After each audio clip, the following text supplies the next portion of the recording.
দমকা বাতাসে ঝরে যাওয়া পাতার মতোই যেন খসে পড়েছেন বেগম রোকেয়া বিশ্ববিদ্যালয়ের প্রশাসনিক কর্মকর্তারা। রাজনৈতিক পট পরিবর্তনে ভিসি, প্রক্টর, প্রভোস্ট সহ একের পর এক প্রশাসনিক কর্মকর্তার পদত্যাগে তাসের ঘরের মতোই নিমিষেই ভেঙে গিয়েছে বিশ্ববিদ্যালয়টির প্রশাসনিক কার্যক্রম। 111 পরবর্তী তত্ত্বাবধায়ক সরকারের হাত ধরে শুরু হওয়া বিশ্ববিদ্যালয়টিকে সবচেয়ে বেশি ভুগতে হয়েছে স্থিতিশীল রাখার চেষ্টায়। শিক্ষার্থীদের অভিযোগ, প্রতিষ্ঠাকাল থেকেই উপাচার্যদের বেরোবি ক্যাম্পাসে না থাকা, সদ্য সাবেক সরকারদলীয় অনুগতদের পদে বসানো ছিল অলিখিত নিয়ম। এছাড়া শিক্ষার্থী কিংবা কর্মচারীদের দফায় দফায় আন্দোলনে ব্যাহত হয়েছে শিক্ষা কার্যক্রম। চলতি বছরের 5 আগস্টের পর পদত্যাগ করতে বাধ্য হয়েছেন অন্তত 40 জন প্রশাসনিক কর্মকর্তা। এমন নানা সংকটে 18 জুলাই বিশ্ববিদ্যালয় খুললেও শুরু হয়নি শিক্ষা কার্যক্রম। প্রায় 2 মাসেও শেষ করা যায়নি প্রথম বর্ষের ভর্তি কার্যক্রমও। গণহারে পদত্যাগ করেছে, ফলে আমাদের বিশ্ববিদ্যালয়ের যে একাডেমিক কার্যক্রম এবং প্রশাসনিক যে কার্যক্রম সবগুলোই প্রায় ভেঙে পড়েছে। আবাসিক সংকট আছে, পর্যাপ্ত পরিমাণ ক্লাসরুম নাই। বেগম রোকেয়া বিশ্ববিদ্যালয় ছাত্রদের শিক্ষার্থী বান্ধব একজন ভিসি দরকার। না পারতেছে পড়াশোনা করতে, না পারতেছে, এখন ভর্তি এখনো কনফার্ম না। 2017 সালে প্রায় 100 কোটি টাকার একটি অবকাঠামোগত উন্নয়ন প্রকল্প নেওয়া হলেও তৎকালীন উপাচার্যের দুর্নীতির দায়ে সেটিও বন্ধ হয়ে যায়।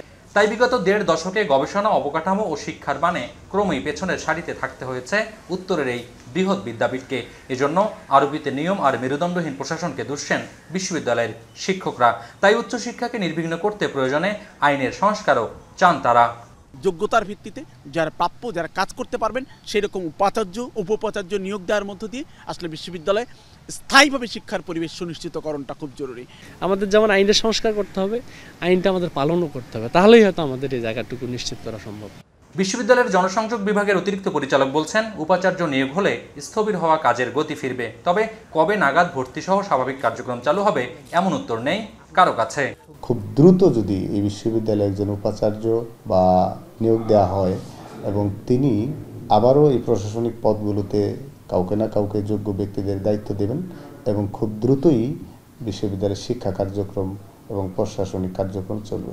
এই বিশ্ববিদ্যালয়ের হাত ধরে উত্তরের শিক্ষা বিস্তার ও কর্মমুখী শিক্ষার মাধ্যমে সুফল পাওয়ার আশায় কোটি মানুষ বুক বাঁধলেও বেরোবি যেন অভিভাবকহীন এক দুঃখী ক্যাম্পাসের উপাখ্যান। প্রতিষ্ঠার 1.5 দশকে কখনো ভিসি বিরোধী আন্দোলন, কখনো দুর্নীতির বিরুদ্ধে পরস্পর বিরোধী অবস্থান কিংবা রাজনৈতিক কারণে শ্রেণী কার্যক্রম বন্ধ রেখে স্থবির করা হয়েছিল এই বেগম রোকেয়া বিশ্ববিদ্যালয়ের শিক্ষা কার্যক্রমকে। সাম্প্রতিক সময়ে রাজনৈতিক পট পরিবর্তনে আওয়ামী লীগের ঘনিষ্ঠ কিংবা তাদের অনুগতদের প্রশাসনিক পদে বসানোর পরে সরকার পরিবর্তনের ফলে তাদের গণপদত্যাগের কারণে নতুন করে আরেক অচলায়তন সৃষ্টি হয়েছে। তাই পরিবর্তিত পরিস্থিতিতে বিশ্ববিদ্যালয়ের বাজেট বৈষম্য দূরীকরণ, গবেষণার সুযোগ সৃষ্টি আর যোগ্যদের সঠিক পদে পদায়ন মোটেও উচ্চাবিলাস নয় এমন প্রত্যাশা এখানকার শিক্ষক এবং শিক্ষার্থীদের। তবে সেই প্রত্যাশা কবে কতখানি কার্যকর হয় সেটি এখন দেখার অপেক্ষা।